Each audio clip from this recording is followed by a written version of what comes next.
श्रियकान्ताय कल्याणनिधये निधयेऽर्तिनाम् श्रीवेङ्कटनिवासाय श्रीनिवासाय मङ्गलम्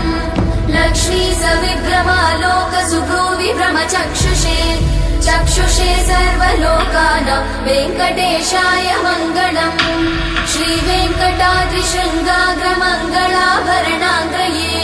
मङ्गलानां निवासाय श्रीनिवासाय मङ्गलम् सर्वावयव सौन्दर्य सम्पदा सर्वचेतसां सदा सम्मोहनायास्तु वेङ्कटेशाय मङ्गलम् नित्याय निरवध्याय सत्यानन्दचिदात्मने सर्वान्तरात्मने श्रीमद् वेङ्कटेशाय मङ्गलम्